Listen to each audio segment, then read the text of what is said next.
Oh, hey there, Mickey with CarryTrainer.com.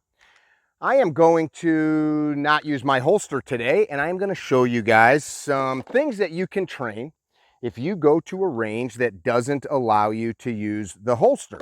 Why would they do that? Well, coming in and out of the holster is one of the most common ways and places that people shoot themselves in training with firearms. There are hundreds of stories of people going into the holster, coming out of the holster, shooting themselves. The famous Tex Grubner, right?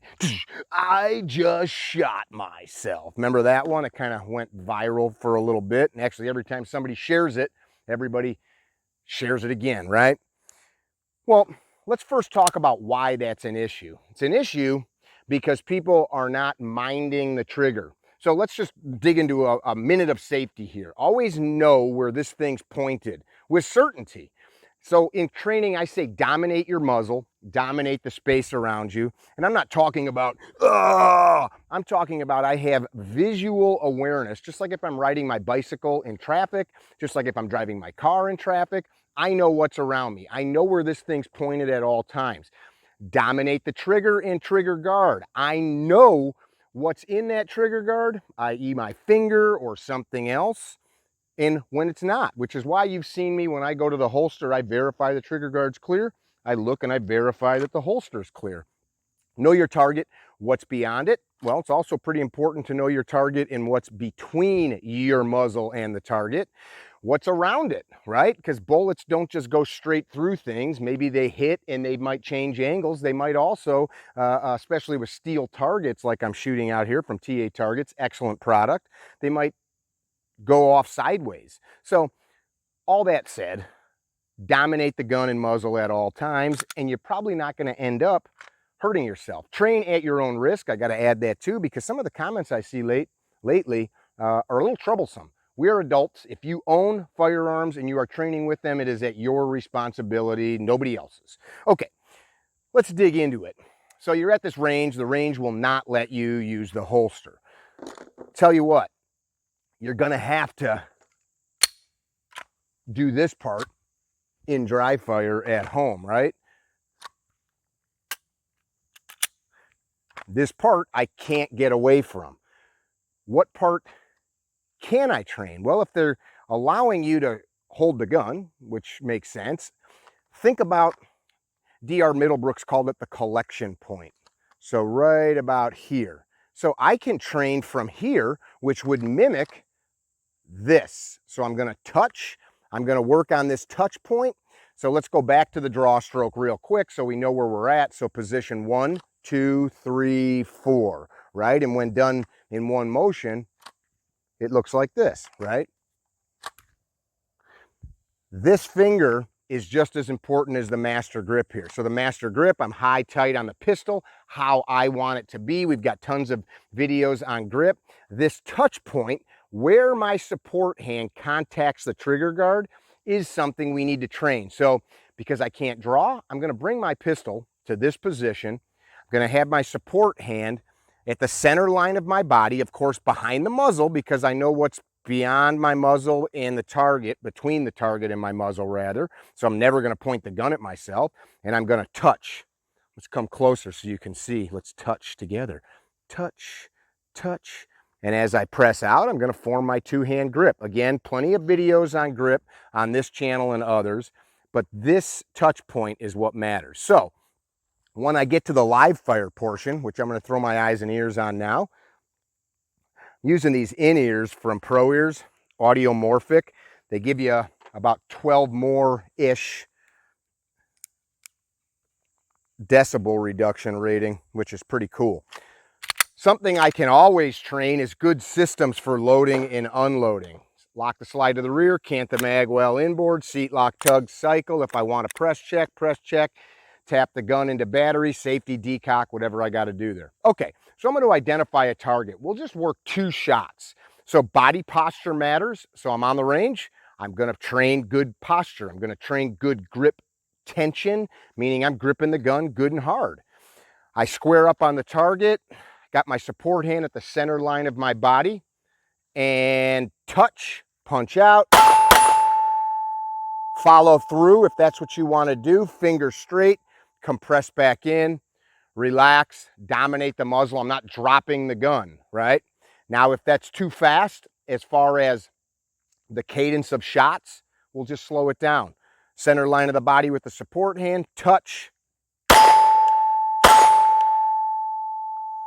Something I can do if I am not allowed to shoot real quick is I'd get tiny targets. By tiny, I mean like a target paster at 5, 6, 7, 8 yards, and I'd be shooting at that, because if I can't work on any kind of speed stuff, I'm going to work on accuracy stuff, because that's very important, right?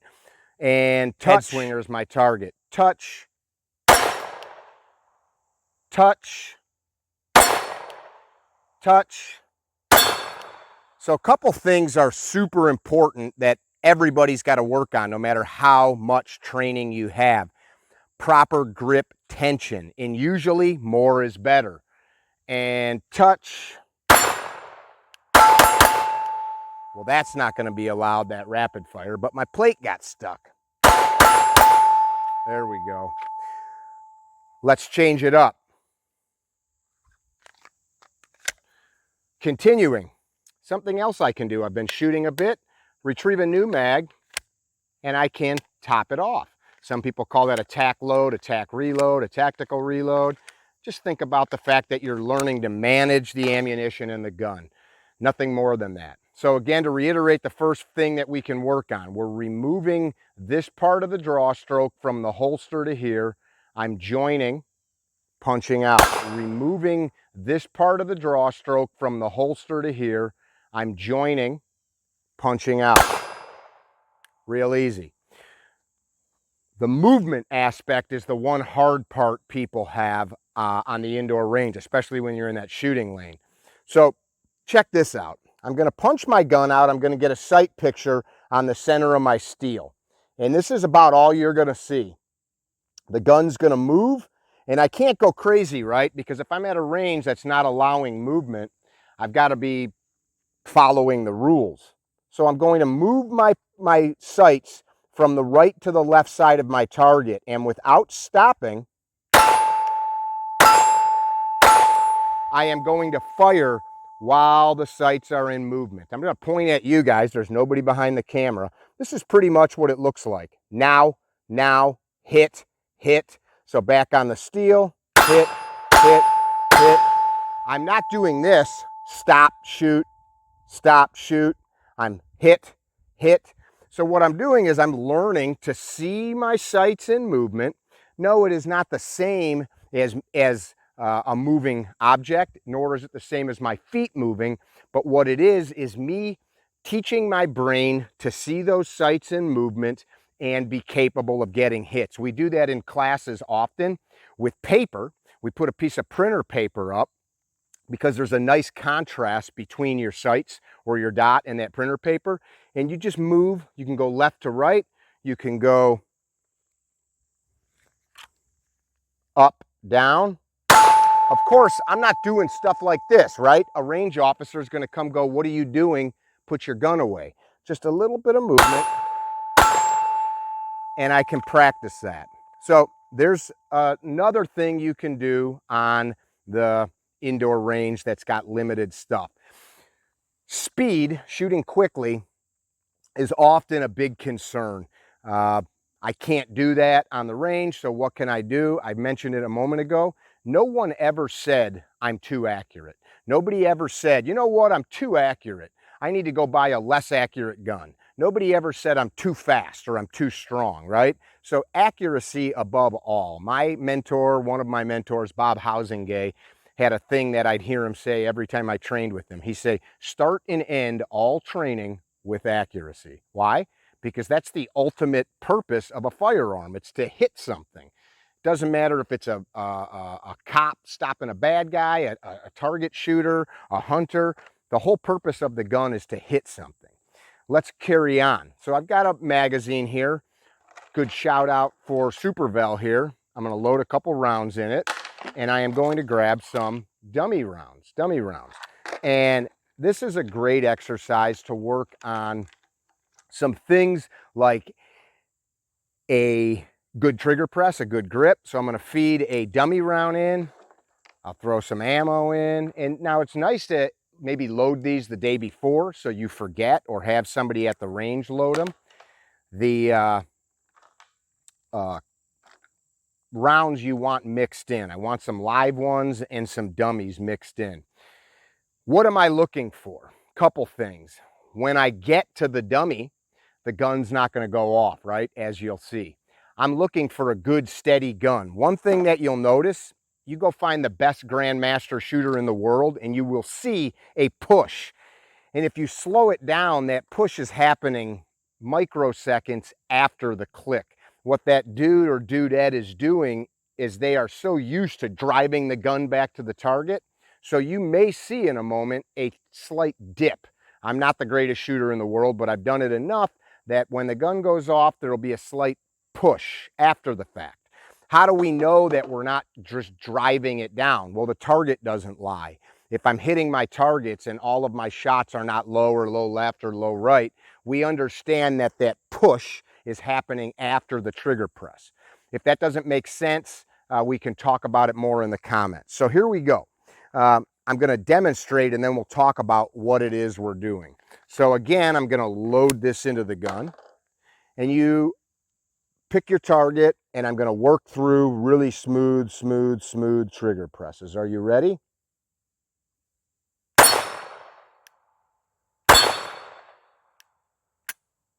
Tap, rack, touch, just like we did. Punch the gun back out.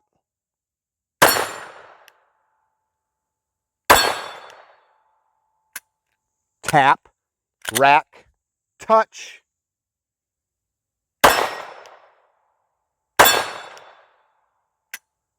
Tap, rack, touch.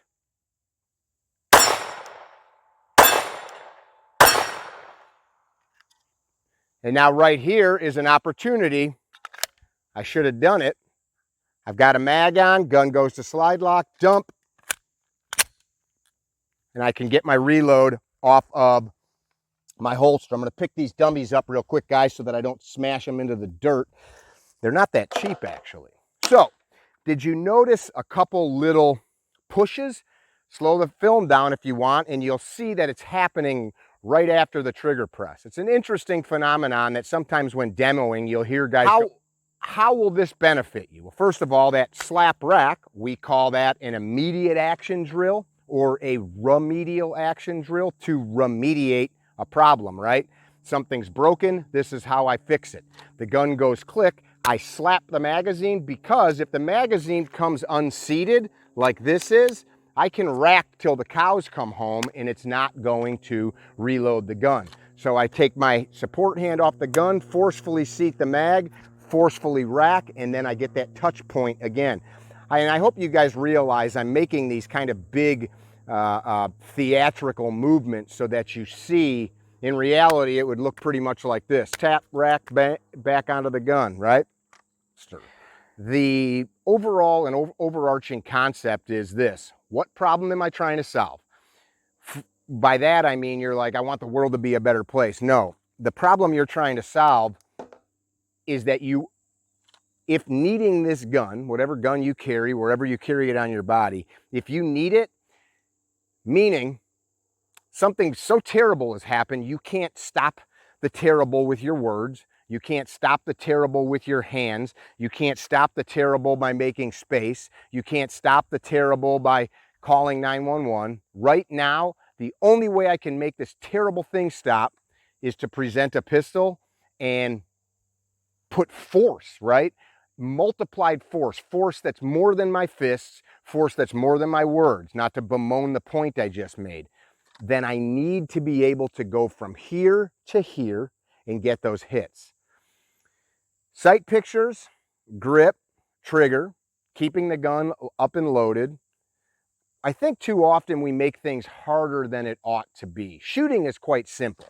The firearm, in the sense of a pistol, is really just balanced in front of your face at some predetermined point that you decided is your correct spot. If you saw me shooting like this, you probably would say that's not right. If you saw me shooting like this, you might say, that seems a little bit like he's stretched out, right?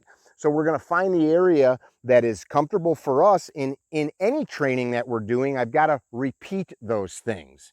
I gotta go back to those things. So in this lesson, let's go back one more time through everything.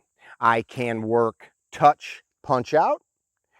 Along that, what am I doing? It's not just touch, punch out, shoot. It's I'm getting to train my master grip. I'm training connecting my support hand. I'm training posture. And what should posture look like? Very natural stance. We don't need much. We just need to be driven into the gun some. It doesn't need to be excessive. It doesn't need to be somebody can punch you or be a lineman and slam into you. You just need a slight forward weight bias and perhaps your feet slightly wider than your shoulders.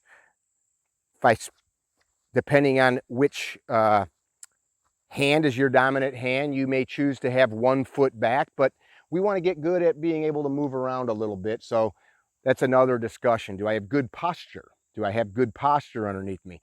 Am I gripping firmly with my support hand as the gun goes to the target? Am I driving the sights from here straight to the target, or am I for some reason bringing the gun down and up, or up then out? If I come out of the holster, the gun's gonna come here, I join, and it goes straight to the target. You see that? Touch, straight to the target. I'm not coming here and going here. So we call that casting, right? Like you're casting a fishing line. So that's something else that we're practicing. Am I driving straight to where I'm looking? Which adds something else. Are you looking where you want the sights or dot to appear? If you're not looking there, why would the sights or dot appear?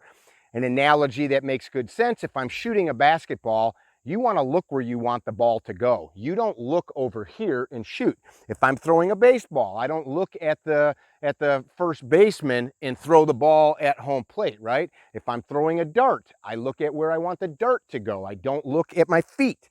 I could make a million of these, right? You get it. So look where you want the sights to appear. That's just a natural human function. I want the sights to appear there. Bam, bam, bam. I got to add something else to this. These things, you're going to have to find a way to get into a class in live fire if you want to get real good at them. Can you get good enough in dry fire? Probably. But if you really want to practice it, there is no substitute for the actual act of this, right? Be very studious about grip position and grip tensions. And how will you know if it's not right? You're going to have inconsistencies out there. Squeeze the gun probably harder than you think you need to. I'm working on good trigger presses, not slow, not fast. I'm working on pressing the trigger without the sights or dot moving around. How will I know if it's moving? I'm missing, right? This is also predicated on you having a good registered set of sights. If they need to be drifted one way or another, you might need to fix that. How would you know? Put the gun on a bench with some sandbags and shoot a group where you've taken more human error out of it. Is your dot zeroed? If it's not zeroed correctly, fix that. That's just a caveat to all of this stuff. What else do we work on? We worked on seeing the sights moving, seeing the sights moving. You could do a figure 8 and go through that. We worked on managing ammunition. We could, let's do one more of these. I'll just do a quick one reload one. So manage ammunition. This will be 2 reload 1. Up. Oh, we're coming from here. See, I gotta force myself. We're coming from here. Connect. Dump. Retrieve. And I don't know what speed or cadence the range officer at your range is going to bark at you. You got to have a relationship with them and figure that stuff out. Grip, posture, sight alignment, managing your ammunition, feeling that gun drive to whatever it is you're looking at through focused repetition is where it's at. You can never be too accurate. You can never refine your grip too much. I hope this stuff helps. Practice dry, practice in a safe spot, practice in a safe manner. Don't go to the range and just shoot a bunch of rounds at some goofy zombie target. Get hyper specific about the outcome that you're looking for. and then train that in isolated steps. This is isolated. Sight picture. Oh, so what I just realized is my sight was a little bit to the left of the rear notch. Who did that? I did that. And up, that's better, and up, that's better, and up, that's better. I hope this stuff helps. Thank you, Superbell, for producing this amazing ammunition. Thank you, TA Targets, for producing the badass steel. Forgot to tell you, we've got classes in Tennessee, Ohio, Pennsylvania, Florida, Arizona, and some other places as well. Go to CarryTrainer.com to check those out. CarryTrainer.com to check those out. Be well.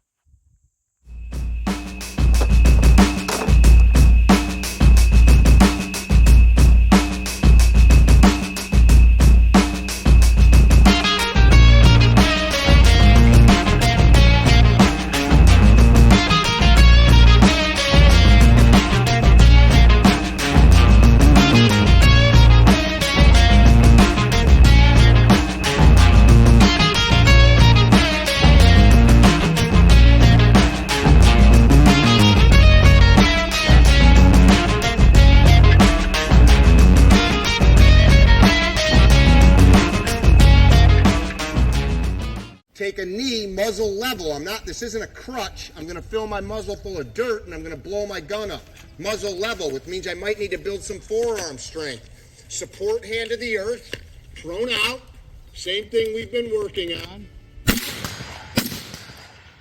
Support hand straight, pull my knees underneath me, foot, swim back in.